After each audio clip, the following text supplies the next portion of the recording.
오늘은 졸업 및 입학 주일입니다. 우리 대학원 입학부터 대학교 입학, 중고등학교 또 초등학교 입학까지 18명의 학생들이 오늘 참여하게 되었는데요. 감사드립니다. 오늘은 주일학교 학생들이 함께 예배를 드리기 때문에 설교를 주일학생들 중심으로 그렇게 준비를 했습니다. 지금 제가 어린 흉내를 내더라도 용서하시기를 바랍니다. 산 기슭에 3개의 농장이 있었어요. 주인들은 매우 부자였는데 아주 나쁜 사람들이었습니다. 그들의 이름은 미국의 이름을 땄습니다. 보기스, 번스, 그 다음에 빈이라고 하는 사람이 농장의 주인입니다. 보기스라고 하는 사람은 닭을 키우는 농장의 주인이었어요. 그는 수만 마리의 닭을 키우고 있었습니다.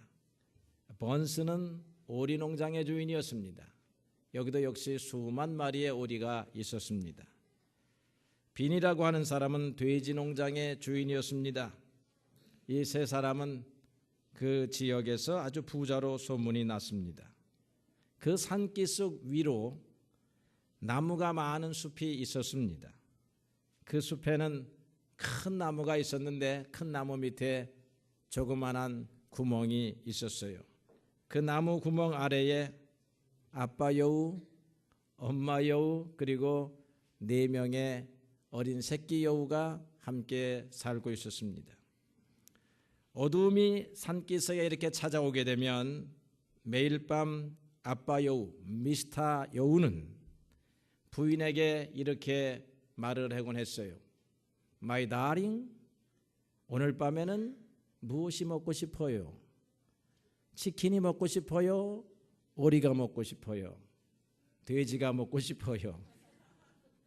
그러면 아내가 오늘은 돼지가 먹고 싶어요 그렇게 말하고 애들이 오늘은 치킨이 먹고 싶어요 그러면 이 아빠가 이 농장으로 내려가는 것입니다. 한밤중에 달밤이 어스르름할 때 슬며시 내려와서 농장 속으로 들어가서 그것을 훔쳐갖고 오는 것입니다. 그래서 이 미스터 여우는 마을에서 아주 유명한 도둑이 되었습니다. 농장 주인들은 이 미스터 여우 때문에 골머리를 앓았지요. 그래서 이 사람들은 낮이 되면 산기슭을 헤매고 다녔습니다. 여우굴을 찾아야 한다. 이 여우를 찾아서 붙잡아 내야만 우리가 돼지도 잃어버리지 아니하고 오리도 잃어버리지 않는다 이렇게 생각을 해서 여우굴을 찾기 시작을 했습니다. 마침내 그들은 여우굴을 발견을 했습니다.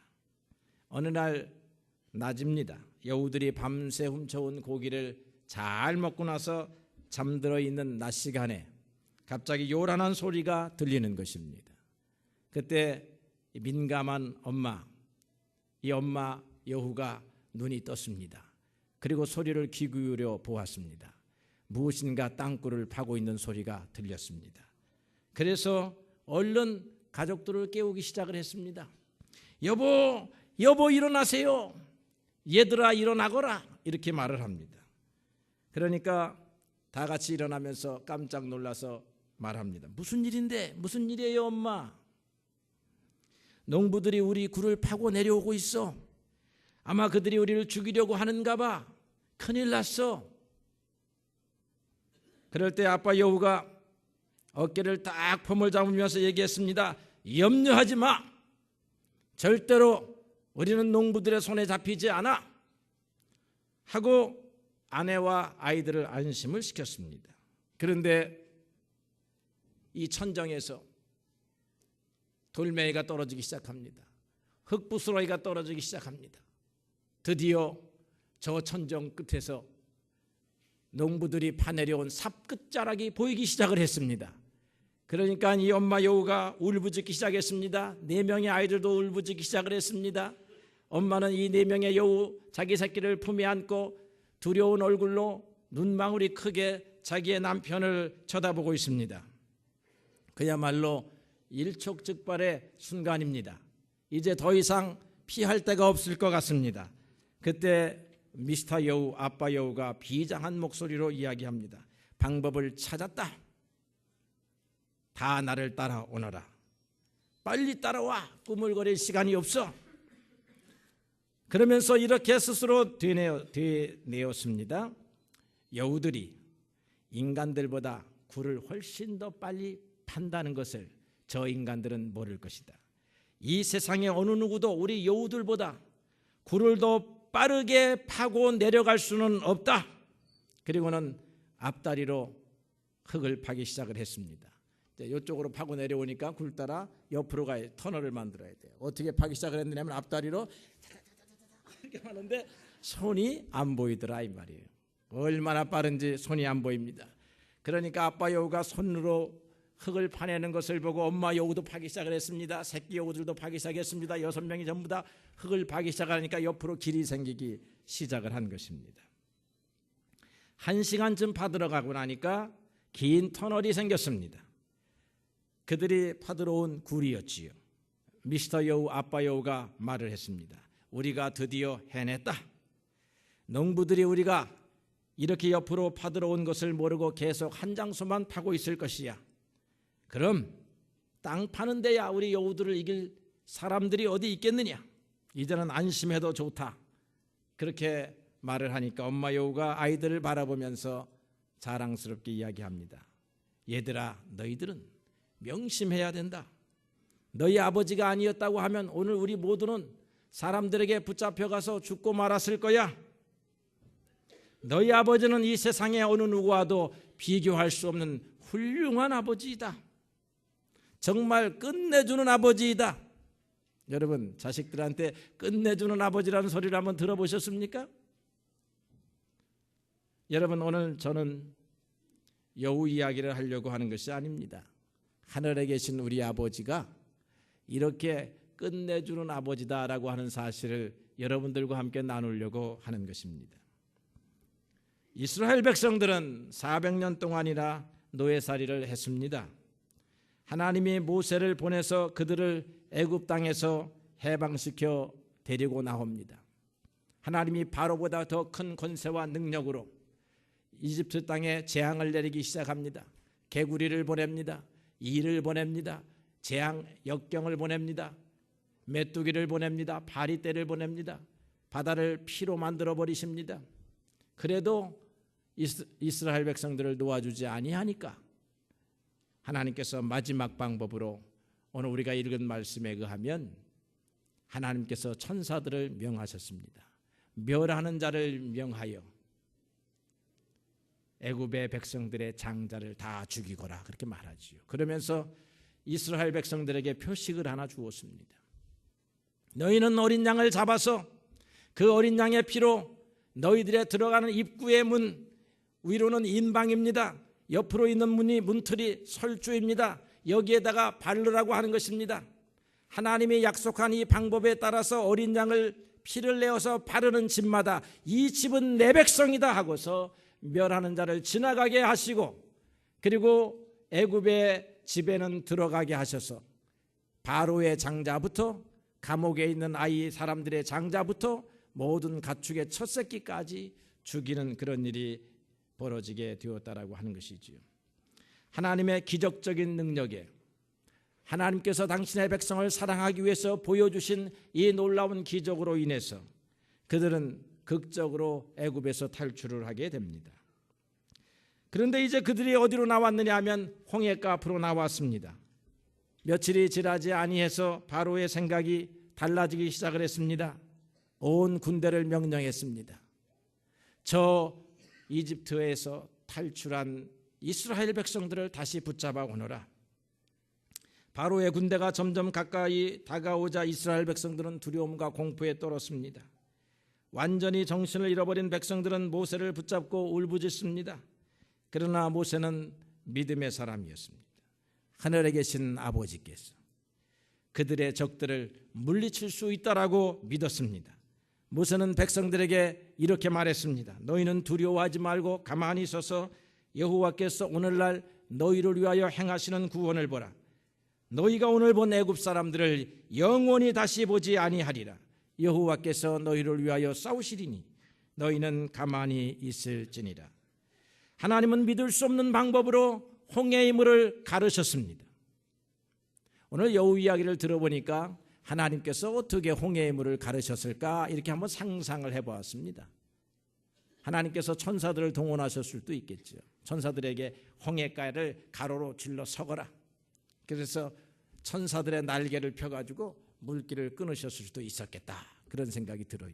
아니면 하나님께서 당신께서 친히 물길을 끊으시는데 하나님의 손이 얼마나 빠르신지 우리가 보이지 아니하는 빛의 속도로 여기서부터 저기까지 한 1km, 2km 되는 거리를 그냥 쏜살같이 오르락내리락 하시면서 물길을 잡아채는데 물길이 그대로 서 있게 되는 것입니다. 하나님이 그냥 물을 바로 세워버리니까. 여러분 물속에 들어가서 물장구 쳐보셨어요? 흘러오는 물을 이렇게 여러분들이 친다 이 말이에요. 그런데 하나님께서 빛의 속도보다 빠른 속도로 여기서부터 저기까지 물길을 여우가 굴을 파내려가는 속도보다 더 빠르게 물길을 잡으실 수도 있었을 것이요. 아니면 물들도 인격을 갖고 있는 하나님 앞에서는 명령을 듣는 신하들이어서 하나님께서 그만 흐르거라 라고 명령하시니까 물이 알아서 멈춰섰을 수도 있는 것입니다. 우리의 상상이에요. 하나님은 우리를 이와 같이 구원하시는 하나님이시다. 물을 만드신 하나님, 물을 만들어서 바다에 쳐넣으신 하나님께서 그 물들을 가르칠 수 있다고 하는 것이 우리의 믿음이라고 하는 것입니다. 그러나 여러분, 우리가 하나님 아버지를 믿으면서 하나님이 이와 같은 능력을 가지신 분이라고 하는 것을 믿으면서 문제를 만나기만 하면 그 믿음이 어디로 갔는지 사라졌는지 찾아볼 수가 없다고 하는 것입니다. 이런 믿음을 가지고 살지 않는다고 하는 것입니다. 출애굽기는 하나님의 구원의 능력을 보고 그와 같은 전능하신 하나님의 능력을 믿고 살라고 하는 말씀이에요.